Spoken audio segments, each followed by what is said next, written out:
2-degree fever, but thank you to Smallrig for sponsoring a portion of this video and sending me this gigantic light. Let's make a content.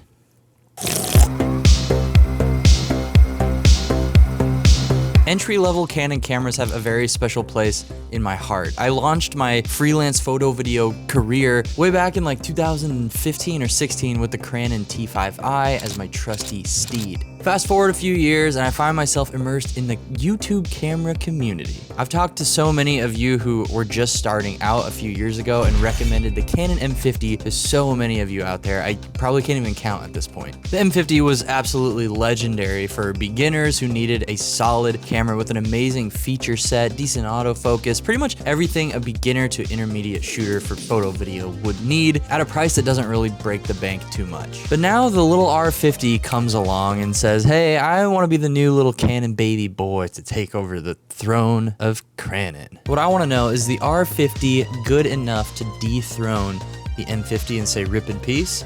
That's probably what this video is going to be about. Alright, so what makes a good entry-level camera? Number one, it's gotta be easy to use. Two, the photo video quality needs to be significantly better than your phone to justify not using your phone, because most of us probably have like an iPhone 14 Pro or something close that shoots really nice photos and videos for the most part. So, and three, it has to be affordable so that you can actually justify going out and buying a bunch of camera gear to go along with your camera. Let's just talk about the money thing first, get it out of the way. This camera is $680 USD, which is a pretty fat stack, especially if you haven't spent money on camera gear before. Okay, so since this camera is aimed at beginners, I just shot in the natural profile and it looks pretty good. I didn't want to do anything too fancy schmancy. For some reason, I thought it'd be a cool idea to rent the Canon EOS R Metabone Speed Booster and the Sigma 18-35 f1.8 lens. Oh yeah. And I thought, hey, that speed booster might turn this camera into kind of like a full frame camera with that lens. Let's just see what happens. All right, we're doing something I haven't done in a really long time. Yeah, it's gonna be a crazy day. We're vlogging. No! So we got this adorable little R50 here. Today we're gonna rock the speed booster. I'm at f1.2 right now. I'm going insanio mode. And we have the Sigma 18-35 Rode NTG microphone. Hopefully it sounds pretty good. I don't know for sure, but I hope it sounds good. Okay, if all this stuff sounds like I'm speaking in tongues, let me just explain really quickly what a speed booster even is. Learn about speed booster. So basically, a speed booster is an adapter that sits between your camera and the lens. This adapter has this weird magical inverted glass that allows your sensor to get a wider field of view. So it'll take a crop sensor camera like the R50 and essentially give it a more similar look to a full frame camera. On top of that, you also get an extra stop of light. So basically you can open up the aperture even more and be able to shoot cleaner images in the dark or get a little bit shallower depth of field. It's honestly pretty awesome technology, but after setting it up and filming with this thing, yes, the image was significantly wider and looked pretty cool, but for any sort of content creator usage, I would not recommend doing this. It's just bulky, complicated. The autofocus got a lot slower. It's focusing on my nostril. Autofocus is stupid. So my recommendation would be to just stick to RF or RFS lenses. Since this is Canon's crop sensor RF camera, it works with RFS lenses, which are the crop sensor lenses, and the RF ones, which are full frame. Y'all, so I rented the Canon RF 28-70 f2. This lens is the size of the Titanic.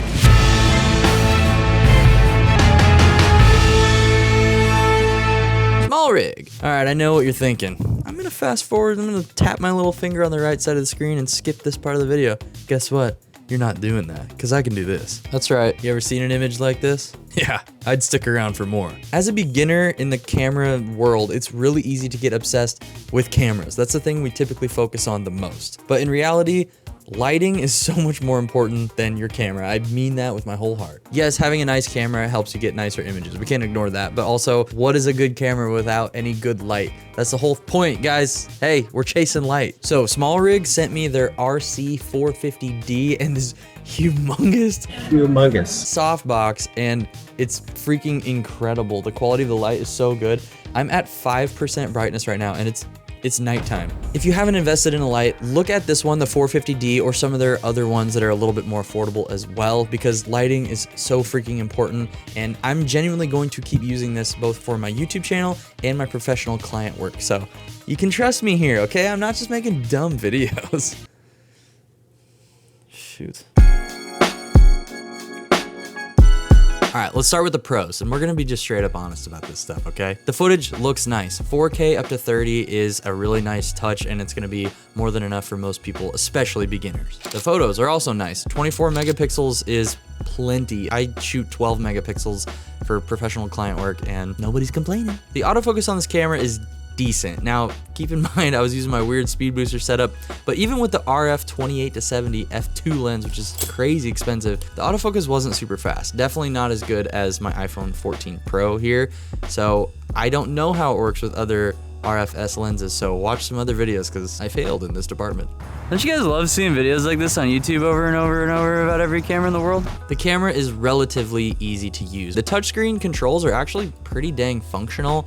The screen isn't very bright outside, and the body itself doesn't feel awesome, but overall it functions relatively easy. Now let's take a hot steamy dump on this camera and talk about the cons. Don't subscribe.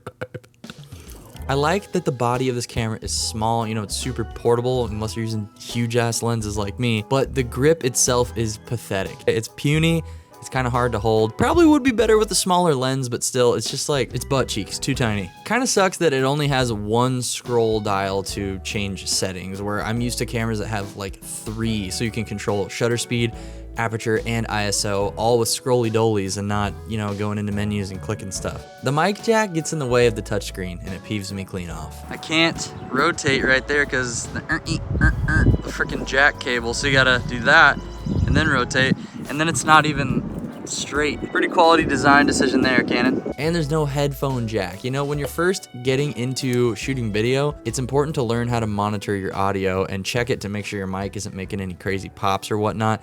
If you're making a content creator camera, Canon, put a freaking headphone jack on there, okay? My opinion is this camera is decent. You know, it's pretty good for beginners, intermediate shooters for the price. If you can swing this over the M50, if you have the budget for it and you're not putting yourself in a bad place, go for it. It's pretty solid. And you can get the camera bundled with a kit lens for a decent price on B&H, so check that out. But buying your first real camera is a big decision, and I would say if you're not completely set on pursuing a goal or something with a camera, maybe continue to experiment with your phone. If you have a decent iPhone, you can shoot and make great content. Some of the craziest content creators on YouTube are using like really affordable cameras or even their phones, and it's more about, you know, being able to use that to the best of your ability.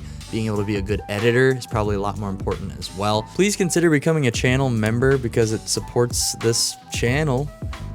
Memberly. Join the free Discord server for some incredible internet homies that I love and I talk to on a regular basis. And for the love of all things holy, please watch out for deer and text me when you get home so I know you're safe. Been thinking about you. Hope you and your family are doing well. And yeah, you're loved. I'll talk to you soon. Bye.